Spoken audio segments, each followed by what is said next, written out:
Led by the finance minister, we saw top officials of the government's finance departments announcing what they said was the takeoff point for the Indian economy.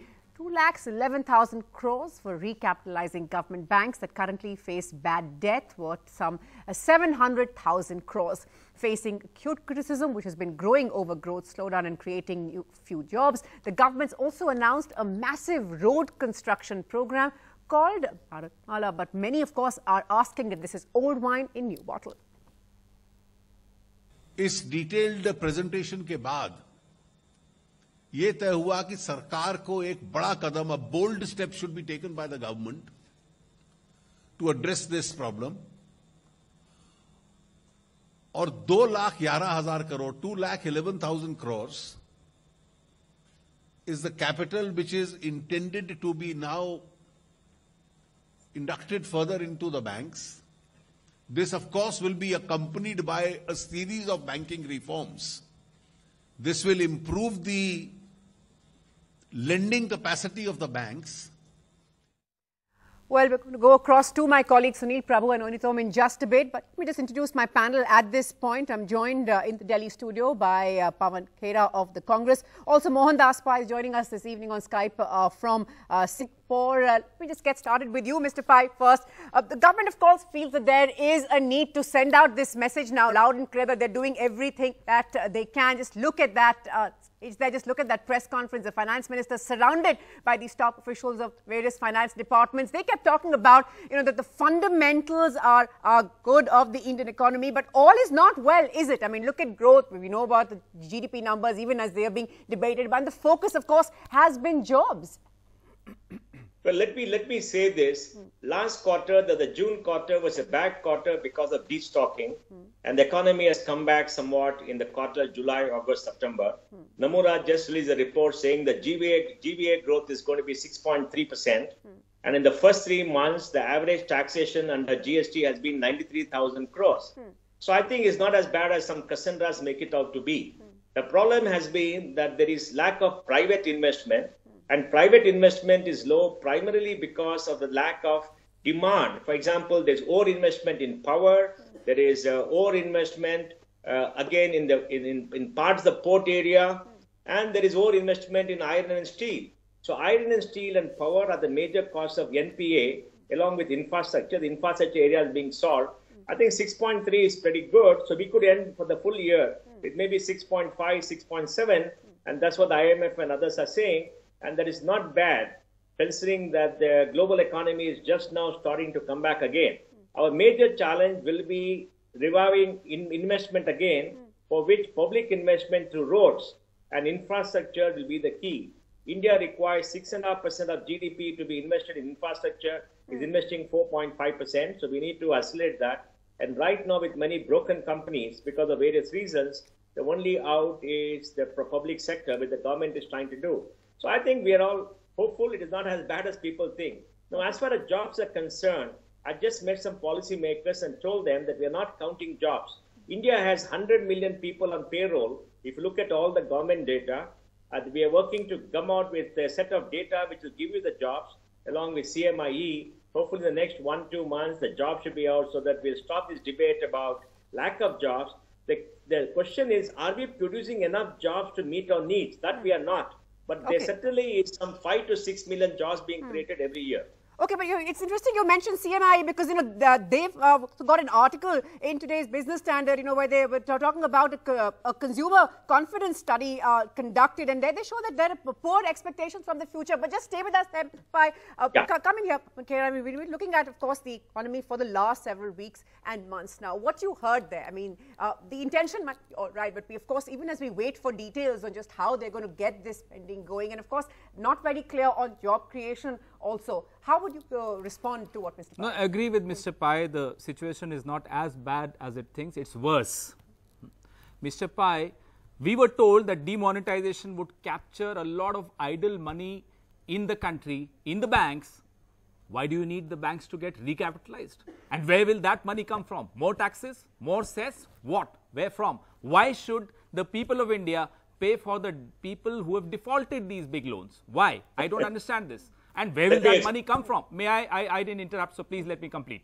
Where will that money come from? Where are the jobs? You said 5 or 6 million. I'm sorry, it's an incorrect data. In any case, no data is credible on jobs in India, so I concede that. But it's not 5 or 6 million a year. There are no jobs.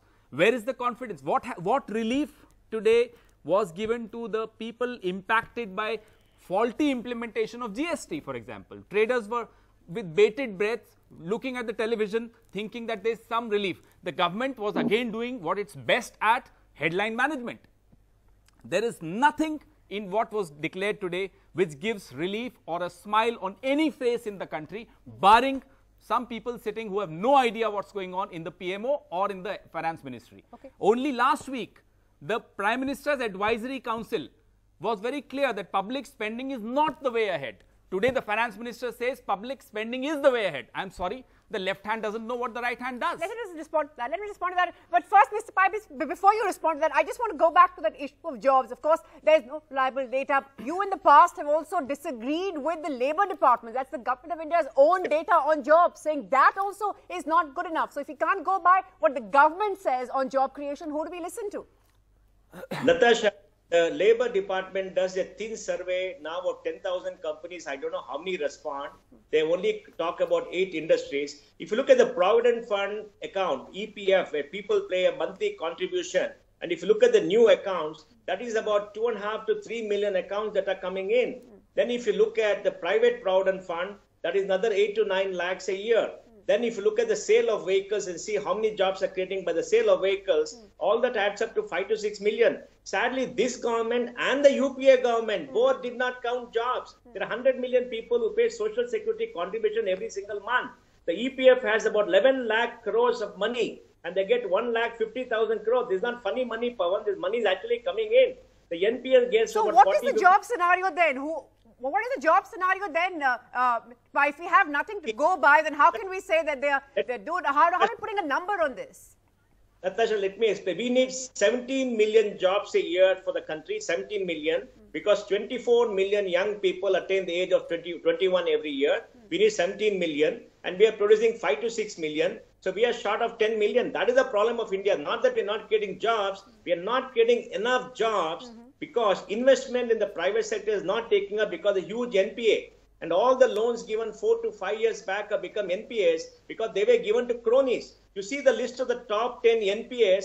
Who would have given them money? They're unknown people with no equity, no capital. They got 20,000 crores, 30,000 crores. You must ask someone who gave them the money. Nobody in the right mind would have given them money except the public sector banks, and they gave them money for various reasons. For it.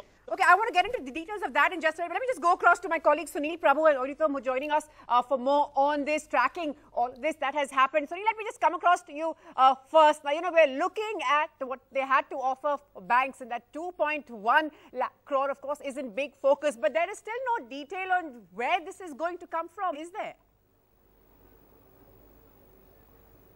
Well, I think that details are now emerging. I just spoke to the finance minister as well as to a cabinet minister who was part of a group of ministers in the finance ministry, and what they say is this is going to be cash neutral.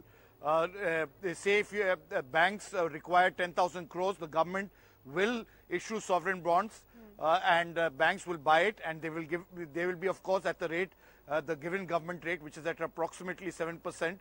They will get that interest. It will also help the banks to increase its liquidity as well as its cash balance, and ensure that not only, as Mr. Pai was talking about, ensuring that NPAs are not targeted, but a new set of investors, a new set of creditors can be made in this entire scheme of things. So they believe that with this infusion of 1.35 lakh crores, which is one of the 2.11 is the exact amount in terms of government, but 1.35 will be raised, and who will buy it? That it is going to be the government itself that is going to buy it.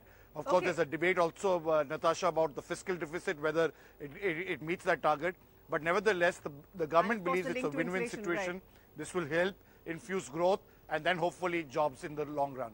Okay, Kera, you've heard what the government has in mind there. Of course, we're now beginning to get details, courtesies, on just how they're going to get this money from. But many would argue that at least they're moving in the right direction. So far, of course, it was all supposed to be about development, but now closer to the Gujarat elections, bang in the middle of it now, of what seems to be a good election, at least a good contest. Now we're the government is focusing on this. Is that not a beginning? Is that not a step in the right direction? Natasha, even so far, it was not at all about development. Show me the parameters, show me data, and then we'll discuss what development are we talking about.